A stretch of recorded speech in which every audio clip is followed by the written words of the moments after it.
para darnos una visión de lo que está sucediendo en este país hermano de Paraguay. Un joven, él es analista de computadoras, periodista, se dedica al estudio de la astronomía, ha estado haciendo un arduo trabajo en principio de recopilación de antiguos casos de la omilogía, la ufología paraguaya, y hoy por hoy no solo ha recopilado esos datos, sino que está directamente investigando casos en Paraguay, ufólogos de Paraguay, sino de la región. Para nosotros es un gran placer presentarles a Ronald Maidana Torres. Bienvenido.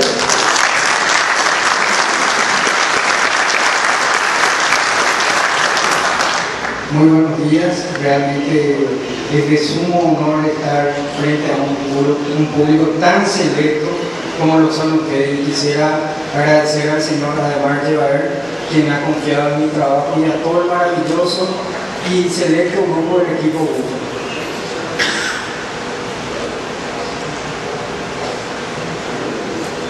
Bien, el tema del cual yo voy a exponer hoy es sobre casos asombrosos sobre ovnis en el Paraguay.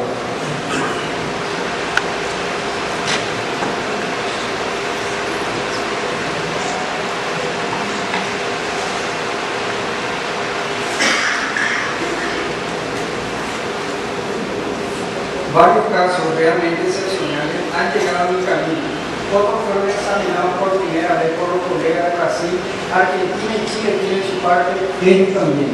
Aunque sé menos sobre Uruguay, Bolivia, Paraguay y otros países más pequeños de América del Sur por falta de datos suficientes. Ello le decía ya John Spencer en la Enciclopedia Mundial de OVNIs. Sin embargo, antagónicamente, el 25 de febrero de 1948 había encontrado una interesante cita. Y si así fuera, nada raro también tendría que los platos voladores hayan incluido en su itinerario nuestro hermoso país, prestigiado por su tradición y sus dones naturales. OVNIs en el Paraguay.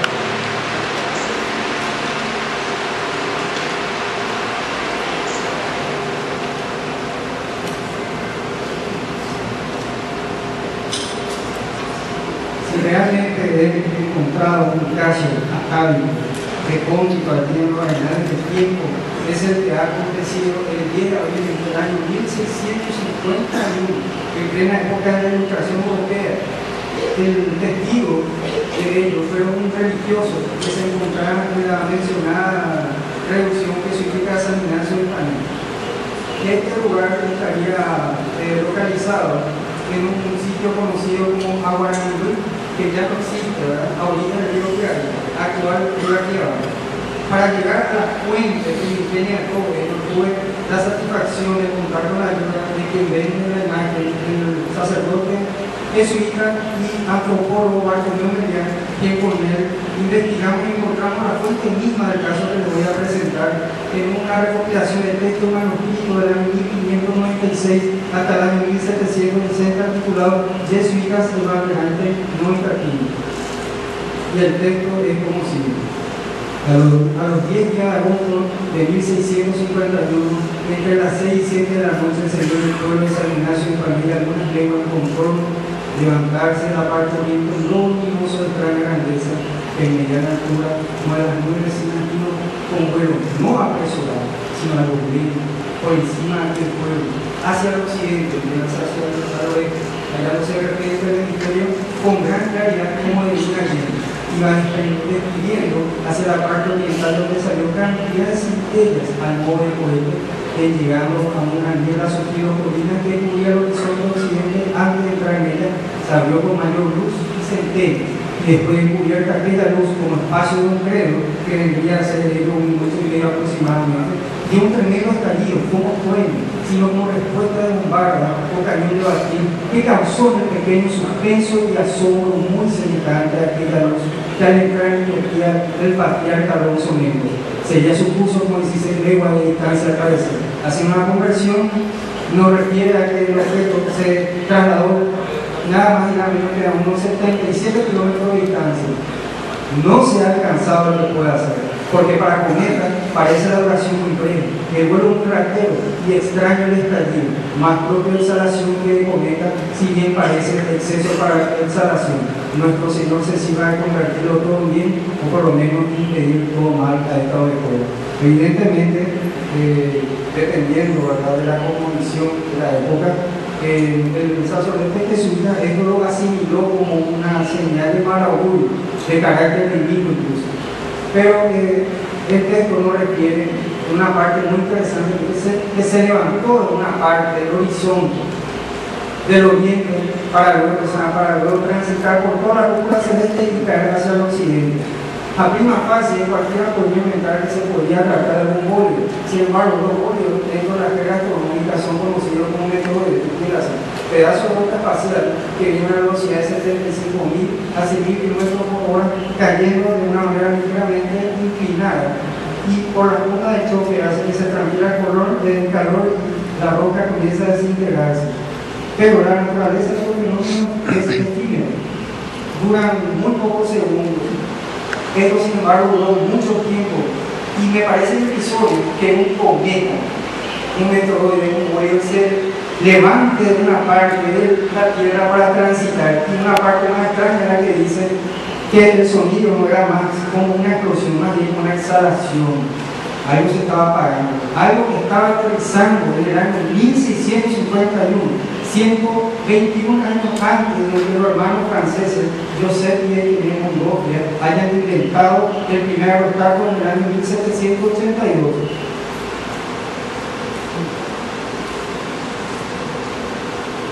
Bien, hay otros casos más. Caso Brugut. Por sorprendente que parezca, he hurgado en los archivos de la Fuerza Aérea de los Estados Unidos que corresponden al famoso proyecto Libro Azul. Y para mi sorpresa y de todos ustedes, existe un caso que ellos han investigado, entre comillas. Demostraré que esto no fue así. Aconteció que el 20 de febrero de 1948, en Asunción, Paraguay, capital de la República, hubieron 3 reportes. Entre ellos nos alude el documento a Vargas. Es el nombre de uno de los testigos. Es un informe titulado como el incidente 119-AD, y en él nos refiere de que supuestamente había una cierta cantidad de contradicciones entre los testimonios, y quiero que ellos lo retengan en su mente. Flying Saucers Reporter over Asunción, platillo volante reportado sobre Asunción, y allí relataba que en Asunción, a las 7:30 de la mañana de aquel 20 de febrero de 1948, varias personas divisaron, activaron un objeto en forma de triángulo que se desplazaba lentamente, dejando una pequeña estela, pero no similar a un cometa o un bólido.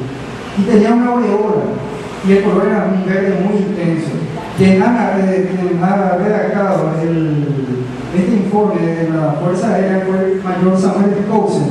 Aquí tenemos datos de los testigos y, por supuesto, de dónde quitaron ellos. La Tribuna, un diario que lastimosamente ya no existe en nuestro país.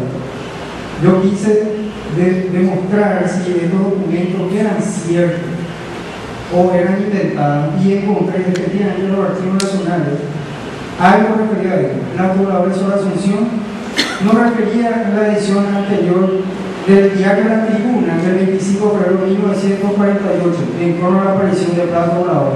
Un exquisito texto que nos llevaba a reflexionar realmente qué fue lo que vieron, y que demuestra contundentemente que los americanos hicieron tan solamente una investigación somera y anémica, y que por sobre todas las cosas los testimonios eran coincidentes,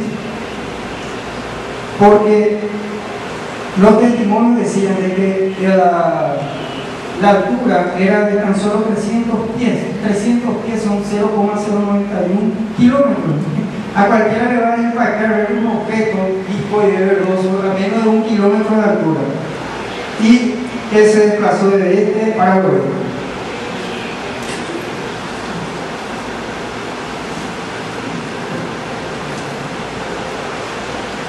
Caso Oleada 1967. Este ha sido uno de los casos que particularmente ha terminado por sesgar los marchitos y falaces paradigmas que yo manejaba en aquel entonces, casi que ha convertido en un escéptico. Sin embargo, al encontrar testimonios de personas que no se conocen, viven en distintos puntos, y lo que es peor, en un caso que aconteció nada más y nada menos que el 24 de junio de 1967, y todos concordaban que la primera pista, tan interesante caso de ayer en un libro escrito por el investigador argentino Héctor Aganuzzi, titulado Historia Educativa Orante de la Argentina. Sin embargo, en una de sus hojas le dedicaría un parrafito a un caso paraguayo. República de Paraguay. Alrededor de la definición por aparición en el cielo de Asunción, 3 grupos de 6 hombres, llamando la atención por lo majestuoso del vuelo y perfecta coordinación de la maniobra. Desde la torre de control del aeropuerto internacional se informó que mientras cruzaban de nota sobre los telescopos, quedaron paralizados durante varios minutos debido a interrumpirse la comunicación. Efecto electromagnético. Y el primer testigo que encontré es este señor mecánico, el señor Miguel Amadeo González, quien se desempeñaba como chofer de la línea 23.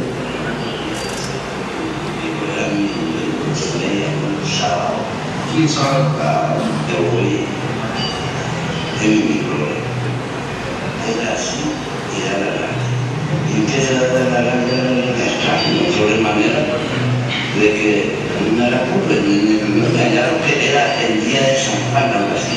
Y en ese momento, cuando empezó a mirar allá, hacia este lado, como una el color más o menos era pasando. En 10 minutos vamos a llegar ahí sobre el aeropuerto, ya pasamos prácticamente todo el mundo, ya está allá para allá. Nosotros subimos más ahí, porque nadie linterna para ver si era agua de la parte eléctrica o qué. Le doy la radio y pues nada. Activó una esfera luminosa. Durante su tránsito, su carro paró. Él pensó que era un hecho aislado, luego se enteraría de que inclusive el aeropuerto internacional en aquel entonces el presidente Stoller llegó a Cuba. Yo llegué a entrevistar a un piloto, por falta de tiempo no lo voy a poner, que su instructor de vuelo, llamado Don Perón, le había comentado que venía una aeronave de Constellation desde Buenos Aires y pedía permiso para aterrizar, pero avisaba por radio de que ya habían unas luces que le estaban siguiendo. Y pasó lo que pasó, apagones, intervención del colectivo. Martes 27 de junio de 1967, el diario El País citaba un artículo con un interesante y llamativo texto que invitaba a su propia lectura, el misterio de los platos voladores, con una reflexión sobre el fenómeno de los identificados, más en la última columna dice: este tipo de potencia insospechada tan cerca de la misión de la capital de la República se tuvo el sábado. ¿Cuándo fue el sábado? 24 de junio de 67. Lo mismo ocurrió en varias ciudades y pueblos del interior del país. No ya un aparato solitario, raro como una estrella jugada con su cola brillante, sino toda una escuadrilla de máquinas que sin incluido se desplazaron de sur a norte en medio de secretas que sincronizan las comunicaciones alámbricas, telefónicas y radiales, cuyo funcionamiento sufrió abrupta e inexplicable suspensión, mientras duró la apasionante también. Revista Hernández, 1967, también dedicada a un fragmento. Nos dice que la noche de San Juan se engalanó con la presencia de objetos voladores que nadie pudo explicar.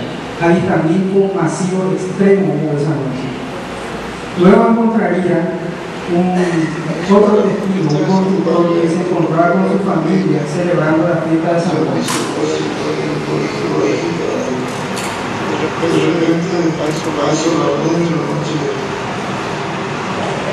Apareció la sucesión, así como un dragón, los 5 senos, pero de repente le pasó por bastante tiempo. No sé qué es la técnica,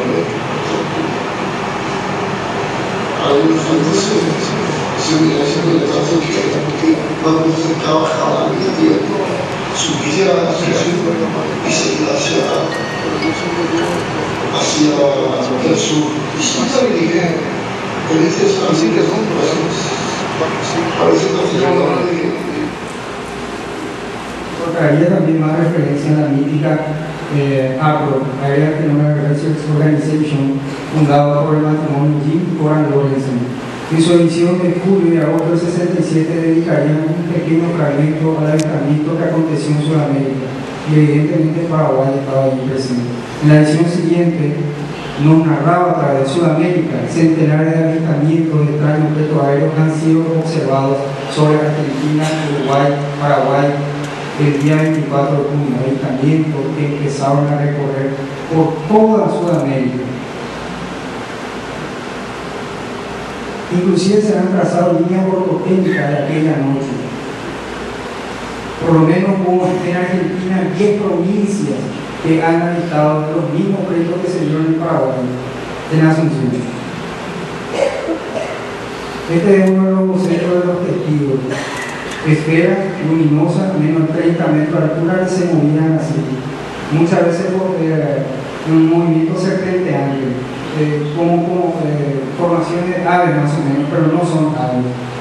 Pero la cuestión es que al ver estos gráficos y escuchar los testimonios, es inevitable pensar en el caso de 1952, que es conocido como las luces del grupo. ¿Coincidencia?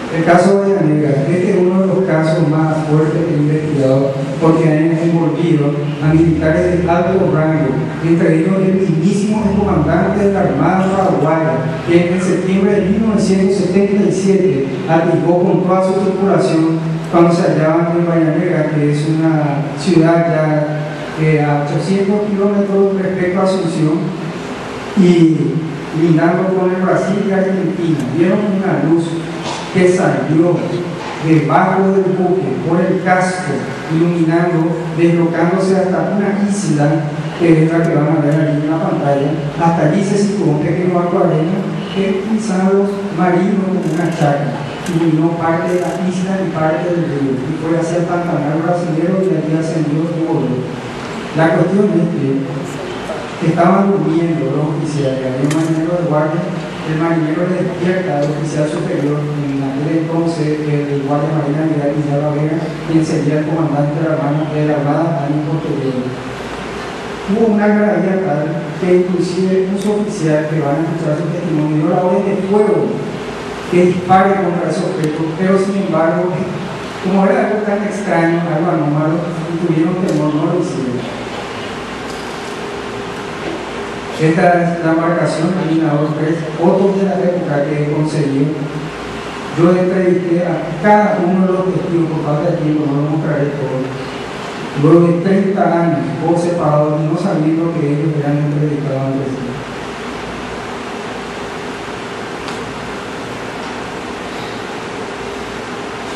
En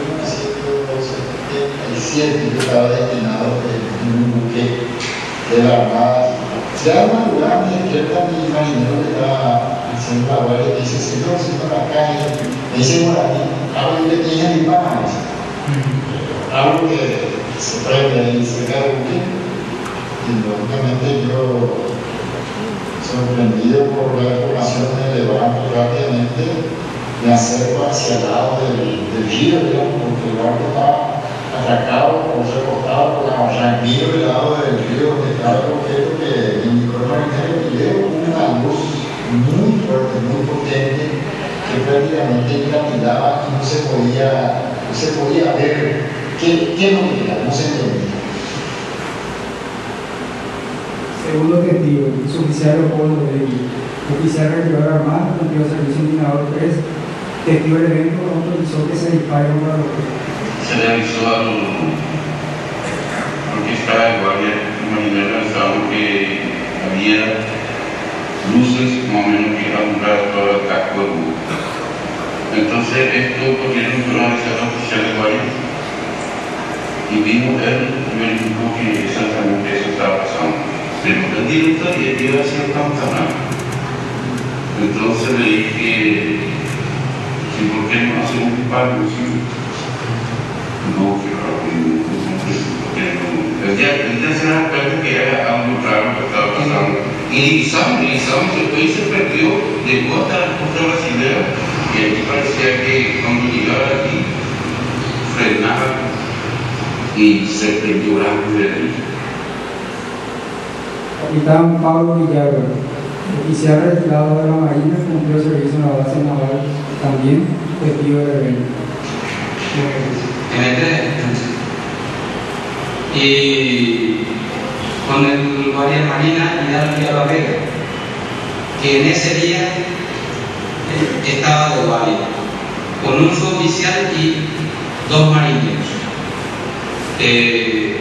Esa noche yo me acosté en la popa, o sea, en la cola del barco. Sí, ahí él se despierta y por supuesto le sorprendió algo raro que estaba pasando ahí en la esquina, en una isla, la esquinita de la punta de la isla. Que vino así y veo en la punta de la isla algo que parecía que de niña y retrocería. Felizmente he visto, no es que me contaron, he visto y subí a mirar a mi hijo. Yo el fusil, no me iba tirando en serio, por ahí la tapa y la tapa.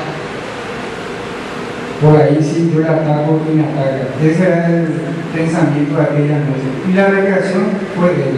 Pero los impactos de todo esto que aconteció en septiembre de 1977 a las 2 de la madrugada.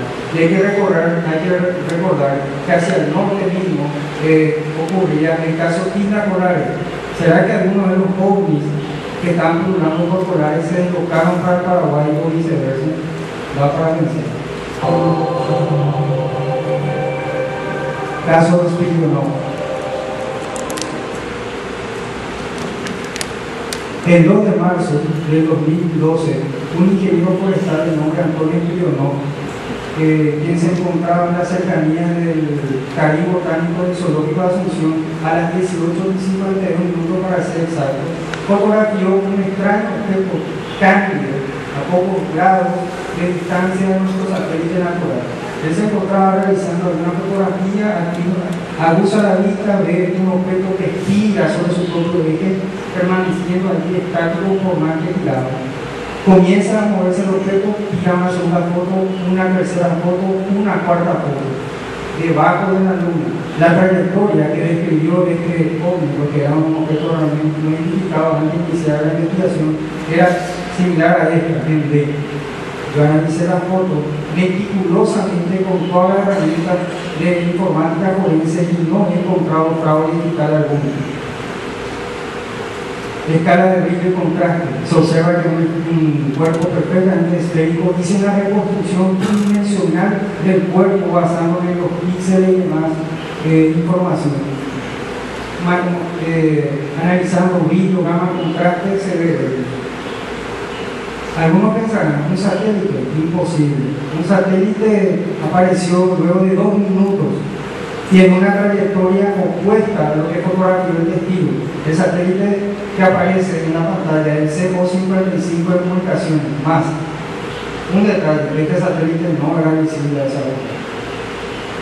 ¿Podría ser un globo meteorológico? Es posible, pero hay que atender un pequeño gran detalle, que los globos meteorológicos cargados de helio, que se calientan y se tienden a ensanchar, a estirar, tiene una forma oblonga cuando alcanzan más de los 18.000 metros. Reconstruyendo más o menos se vería así un globo sonda en la parte que no es iluminada por el sol. Para descartar la teoría de que pueda ser un globo meteorológico, hablé con el meteorólogo Víctor Álvarez y me confirmaría algo contundente. Desde Paraguay no se han lanzado globos. ¿Desde hace cuántos años? Años. ¿Y por qué falta presupuesto?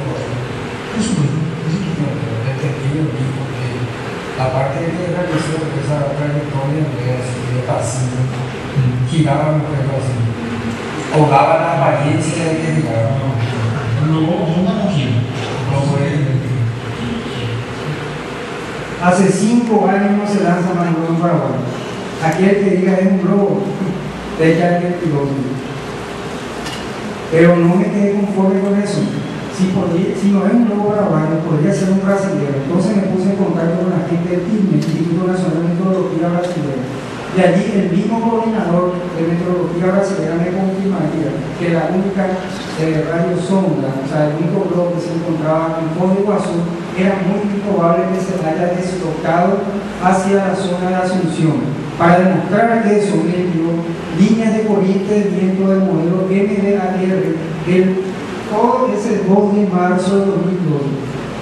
Había una predominancia de un viento del oeste, o sea que si era un globo brasileño iba a irse más para su territorio terminal.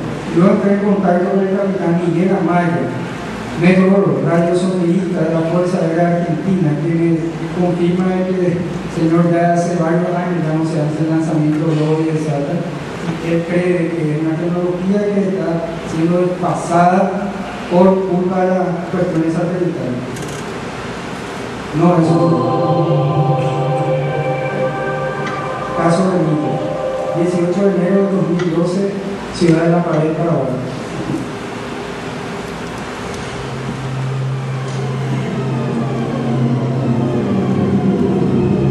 El señor Benítez se encontraba con dos vecinos y vieron un extraño objeto luminoso que apareció hacia el oeste.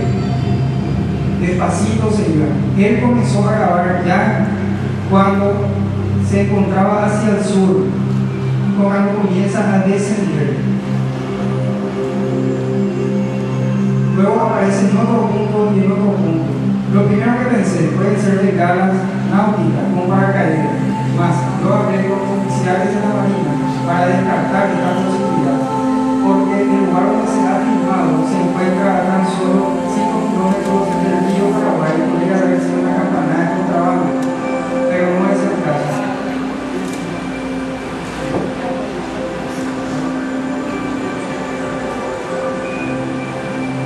Hay mucha luz, no se percibe tanto, pero está cayendo detrás de unos árboles.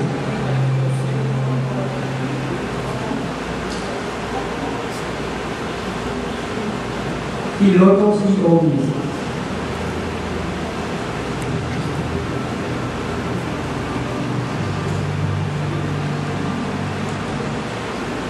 Me fui a entrevistar a la gente de la torre de control del aeropuerto Silvio Pettirosi y le interrogué si ellos veían ovnis. Y vean lo siguiente.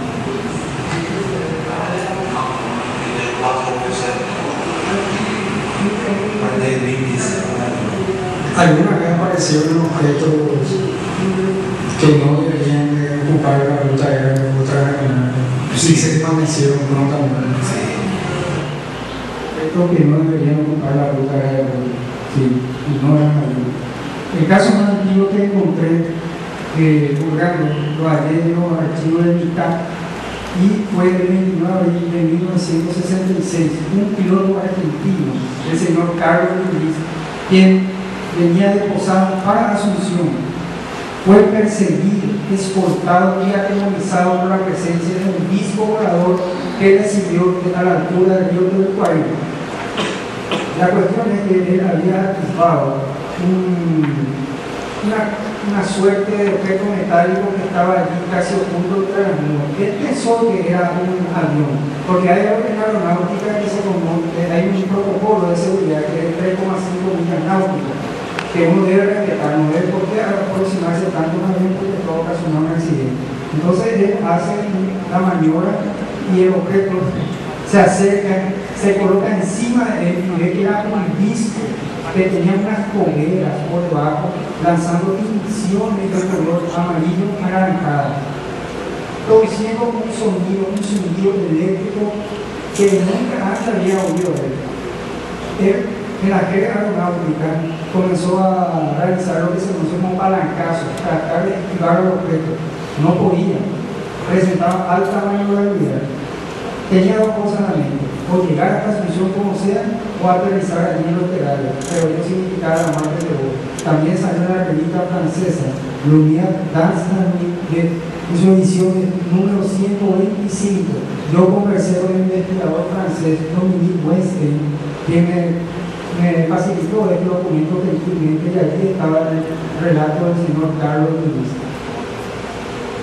El testigo, con su monoplano, una Beechcraft Bonanza, posando en el entonces aeropuerto Presidente Flores, perseguido por un plato volador. Y la distancia del plato volador al avión, 10 metros.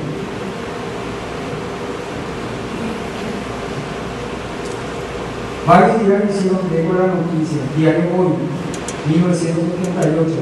Más, la prensa tergiversa las cosas. No es un piloto paraguayo, un piloto argentino de peso que se llama pero en Paraguay.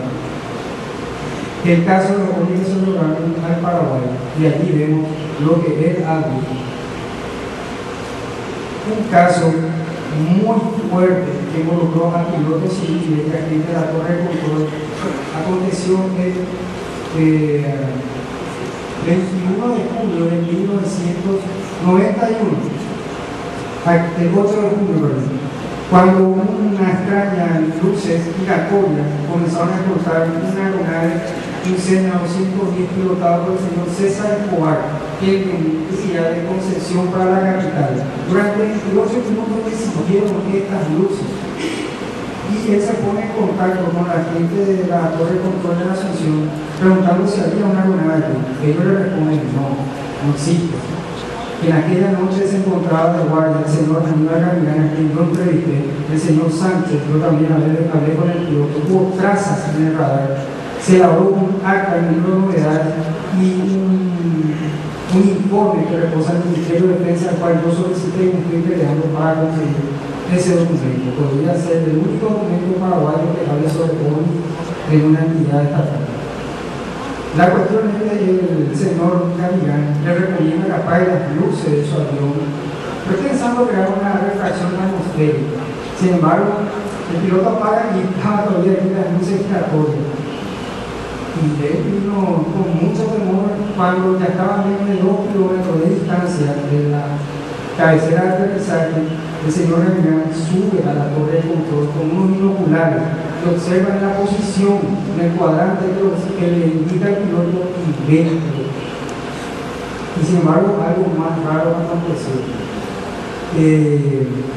En el radar apareció una traza, una línea. El radar tiene un alcance de 256 kilómetros. En menos de 3 segundos desapareció de esa cobertura. ¿Qué implica eso? Dos cosas: o se fumó o el objeto se movía a Mach 8. En aquella época había investigado el exufólogo Jorge Alfonso, publicando lo siguiente en la revista de la mujer. OVNI interceptan aeronave sobre Paraguay. También salió en la revista UFO del año 94. Allí vemos al señor Gavilán junto al señor Chávez, la torre de control, el señor Gavilán señalando el punto donde vio el OVNI con el libro primario. Y lo que recogía la de un avión y el señor reportaba que venía muy pegado el objeto en sí. Dentro del protocolo aeronáutica, esa proximidad, ¿cómo se interpreta? Y si en una aplicación de una norma aeronáutica, eso es considerado un incidente. ¿Qué estaba realizando usted en el aeropuerto? Yo estaba de guardia en la torre de control. El señor Chávez estaba de guardia en aproximación y ruta, que así sea, el centro de control de área, oficina de control de aproximación, y yo estaba de guardia en la torre de control. Notó que cuando él trataba de apartarse, el otro mantenía la separación. Veía que era una cosa que como que giraba, una cosa redonda como que giraba, y tenía varios colores las cosas. Pero él me dijo que uno, yo me di cuenta que no estaba en el, aunque yo prenda la luz no iba a ver. Dos, él tenía el temor de que si prendía la luz y le enfocaba, me considero una agresora por prender la luz y le ataque. Orienté mi binocular hacia donde él decía que estaba ahí, y evidentemente había algo que tenía una luz giratoria. Que pudo haber desaparecido en el rango del radar, que son de 256 kilómetros. ¿Cómo se podría traducir eso en la velocidad? Y un mínimo Mach 7, las aeronaves comerciales eran Mach 084. Y en aquella época existían aeronaves en nuestro país que se pueden desplazar a esta velocidad. No. Hasta ahora no existe una aeronave que yo conozca, y yo soy un estudioso de Elohim, ¿quién comanda? Y si no está comandado, ¿por qué mantenía una distancia regular de la aeronave durante tanto tiempo? También figuró en los archivos de Lucas. Caso de aterrizaje de OVNI que encontré en el país.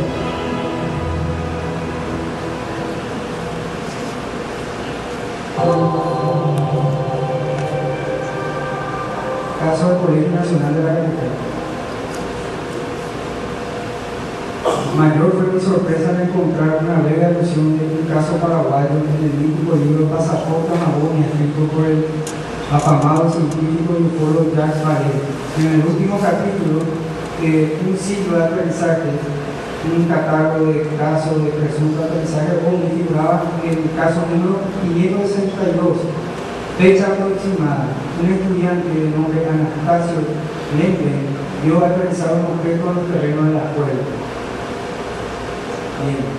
Investigué si ello era cierto y efectivamente un plato volador había descendido en el patio del Colegio Nacional de la Capital que se encuentra en la función. Pero no se llamaba Anastasio Lembe, era Atanasio Leiva. Yo creo que cometió un error de traducción. Y el 5 de febrero de 1963, él fue en el patio del colegio para tratar de buscar una pelota que se había extraviado. Era un sujeto humilde, ¿verdad? Y lo mejor constituía de gran valor de ese juguete para él. Y esperó a esa hora, a las 5:30 de la madrugada, ya que no hay un funcionario para entrar sorpresivamente y quitar la pelota. Sin embargo, su sorpresa sería mayúscula al activar un objeto similar a este, que realizaba curvas y echaba chispas de colores naranja y amarilla, produciendo una vez más un sonido electrizante. Es una característica que se repite en ciertos casos de investigado, el sonido electrizante.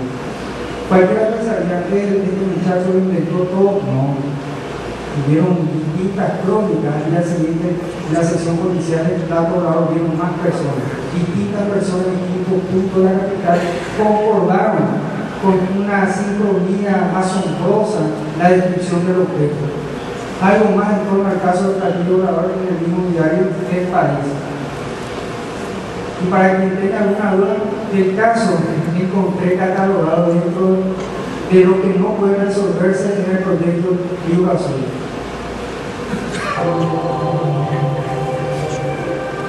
Caso Humaitá.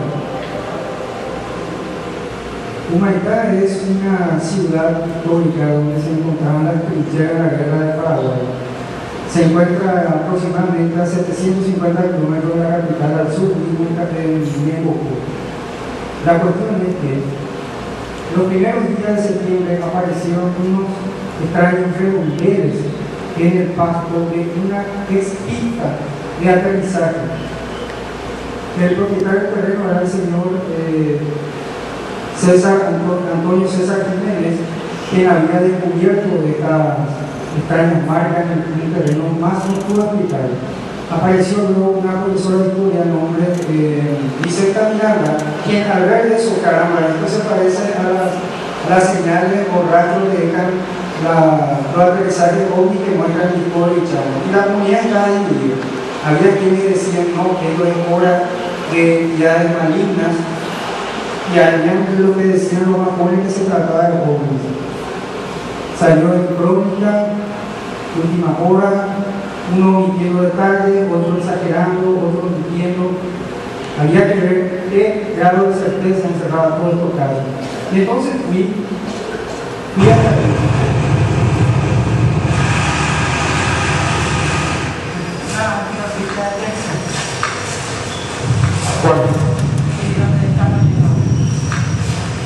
Una ciencia de la mucha y si yo 7, 8 años y no había acá, a veces 7, 8 días vuelvo rezando.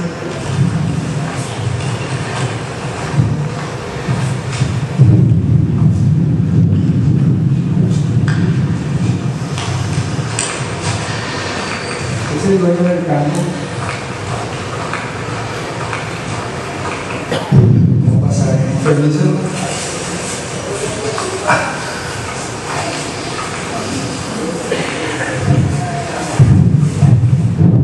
A su lado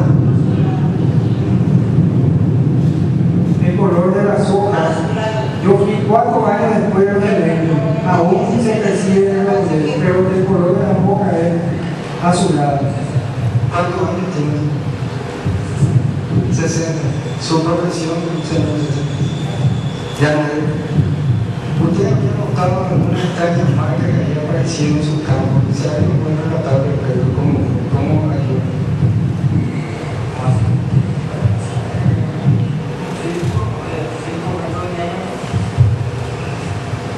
Con una salida que nunca se daba. ¿De cuánto tamaño? De 4 tamaños. De 4 tamaños. Eso ya no tenía salida. Esos círculos más chicos no tenía salida. Los más grandes sí siempre tuvieron salida. Salida una especie de puertita ahí que no marcaba, y en ese lugar que no marcaba. No llegaba a marcar completamente ese lugar.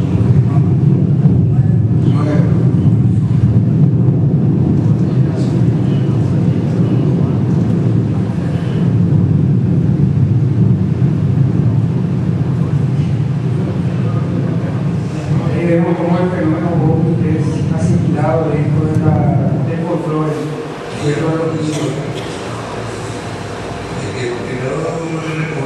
Esta señora que viene en pantalla es el intendente, el ex gobernador de Huancán. Él recibió la denuncia de pescadores que unas luces en el lugar donde aparecieron los sitios. 17, 18 de diferentes diámetros y no se daban las circunferencias. Parte más grande del círculo era prácticamente unos 60, 70 centímetros de ancho, luego el pasto totalmente seco. Comentaban de que vieron algunas luces que venían hacia la costa argentina, así como me estuve explicando, ¿verdad? Y hacían un giro allí sobre la batería Londres ya yendo hacia esa pista de aterrizaje. Las fotos del día después. Así quedó. Varios, los más pequeños tenían 2 metros de diámetro, y había algunas que se encontraban formando como una suerte de anillo, como 8 metros de diámetro tiene. Yo fui, realicé mediciones, traje el terreno. Esta es la foto del lugar, cómo se ve así. Analizando, esa es la forma. Yo llevé un laboratorio de fitopatología de la Universidad Nacional para que analicen. Allí el ingeniero Cristian Grabowski, ingeniero agrónomo, me informaría que no aparecieron hongos en las muestras. No es un anillo de agua. Y tampoco no puedo explicar que la ausencia de bacterias patógenas como para que se haya formado ese redondeo. Él es el ingeniero Cristian Grabowski.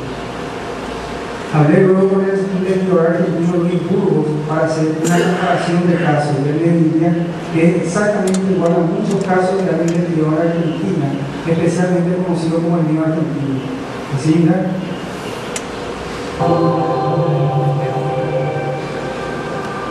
Huella y cero.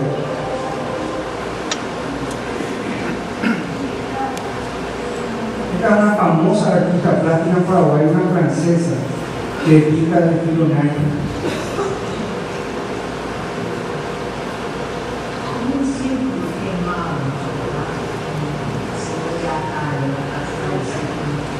Vemos cómo el fenómeno ovni incluso traspasa al arte.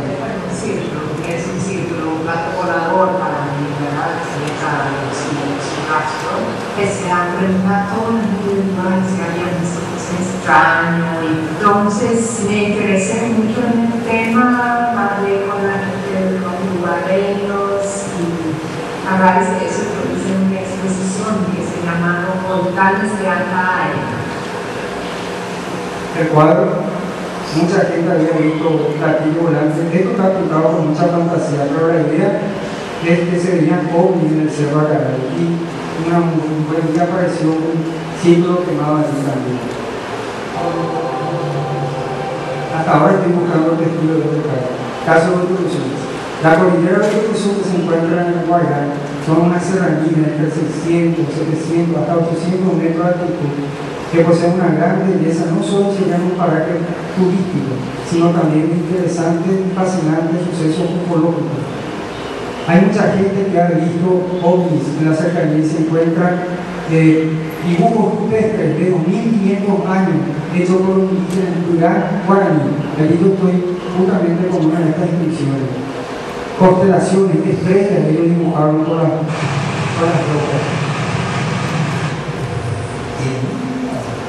Este señor es un técnico de la antena repetidora del canal 9, quien dio un ovni arriba a 650 metros.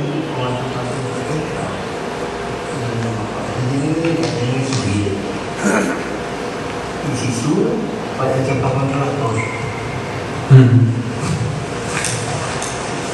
Lo que sube la torre. Y desaparece. Y un aparato luminoso color amarillento anaranjado en forma de doble. No era una luz normal.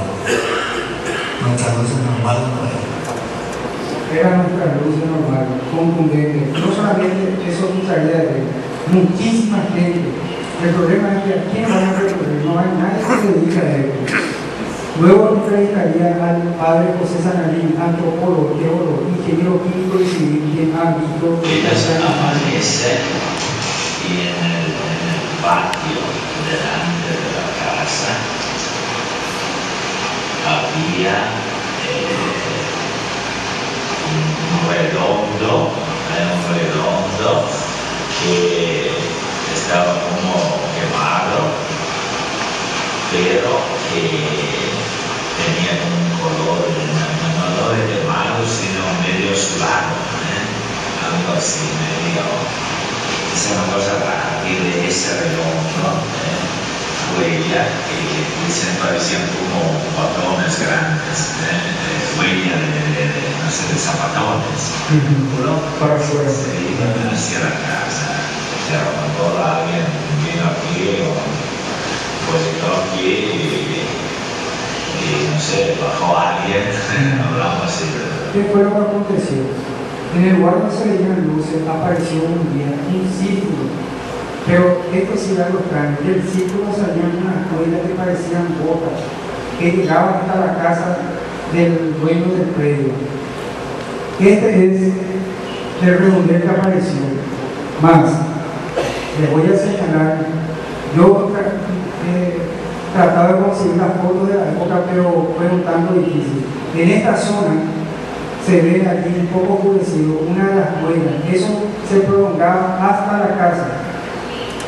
Haciendo un análisis de contraste y demás, se observa aquí un poco más oscuro la zona.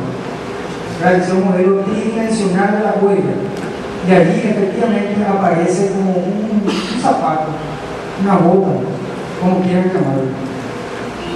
Allí está la señorita Brito señalando el lugar donde se encontraría un pequeño detalle. El círculo permaneció durante 4 años, fue visible.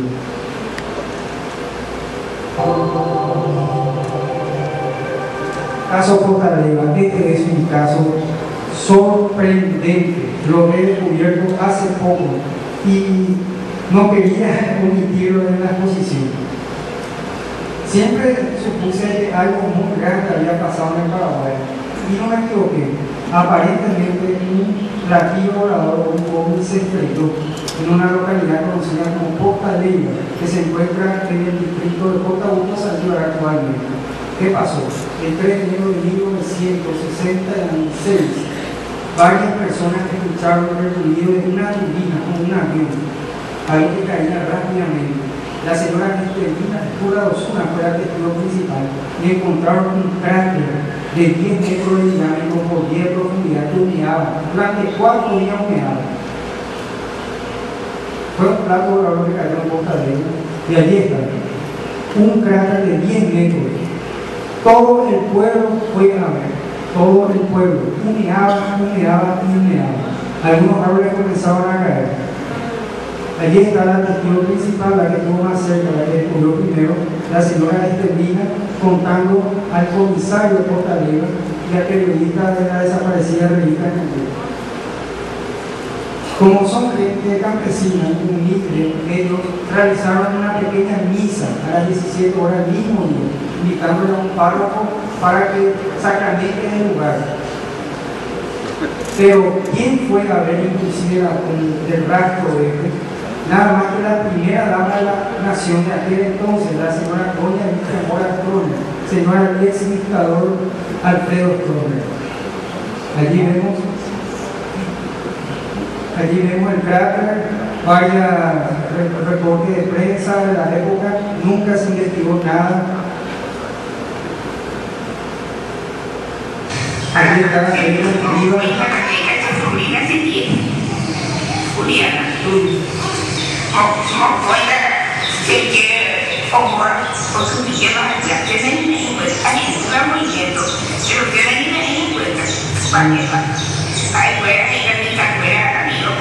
Bueno, por cuestión de tiempo vamos a acelerar. Este era uno de los... En aquel entonces tenía 8 años, no había descubierto la Trinidad. ¿Cuál es su nombre, señor? José. El cráter existe todavía, yo fui a tal lugar, pero hay un pequeño detalle que estoy diciendo. La señora, cuando fue y vio el interior, no pudo ver nada, solo uno más. Cuando regresó en una carreta para su casa, en medio de la Inmaculada, notó algo que se levantó luego. Ellos descargan la posibilidad de un pollo, de tratar de pasear o cosas así. Todo ese matorral es lo que fue el cráter. Ahora tiene 20 metros de diámetro por la erosión. Y el año que viene voy a ir y con unos geólogos vamos a tratar sobre qué hay debajo. Vamos a adelantar un poco, de este caso no lo voy a hablar. Era un caso de presunto aterrizaje también, porque tengo algo muy importante que mostrarles.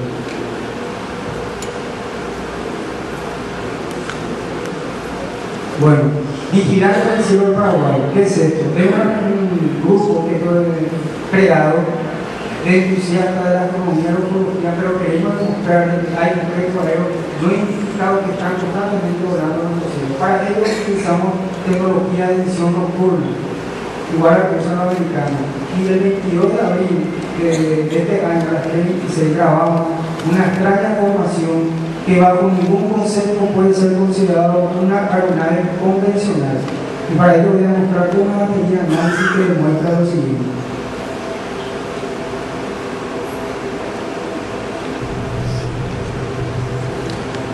No sé si pueden apagar un poco la luz.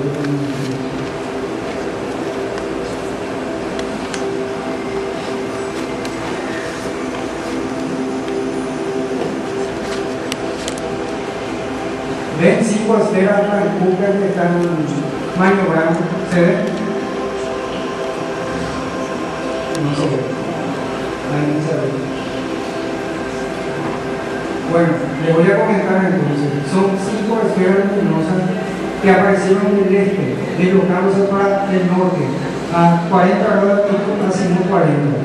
Aquella noche había un viento de 11 kilómetros por hora al sudeste. Si se trataban de aves mandadas para que estos iban a irse más para el este, estos se fueron en sentido contrario.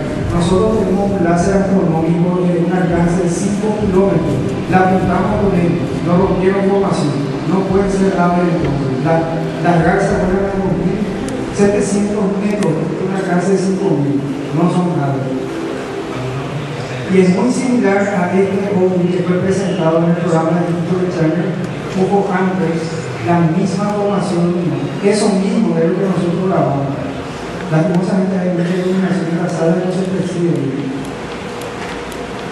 Para descartar contundentemente que se trate de aves, me invito a ver grabaciones de aves que hemos averiguado. Yo tengo como un catálogo de objetos que se pueden ver durante la noche. No son aves. Aviones comerciales, imposibles, irrisorios, pomposos, aquí no hay ninguno de ellos. Realicé todo un estudio de la distancia de píxeles entre ellos, que es casi simétrico. No solo eso, también comencé a proyectar líneas y vi 21-22 píxeles, la Z, en distintos momentos, realizando curvas. Si se trataba de aves, iban a romper formación, más a esa altura todavía.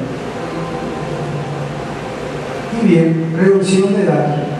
Con todos los casos que estoy investigando en Paraguay, estoy haciendo un refinamiento de datos y descubrí que OVNI representa el 60%, caso fraude del 18%, y el caso que he logrado explicar confusiones, satélites, bolios, alucinaciones son 22%.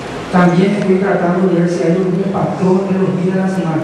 Los días viernes y martes son los días que más se ven OVNIs. ¿En qué meses también? En febrero y en abril serían los picos máximos. ¿Y en qué horas? Alrededor de las 19 hasta las 21 horas. Y luego decae, no existiendo casos entre las 9 y las 11 de febrero. Y eso es todo, y muchas gracias por todo.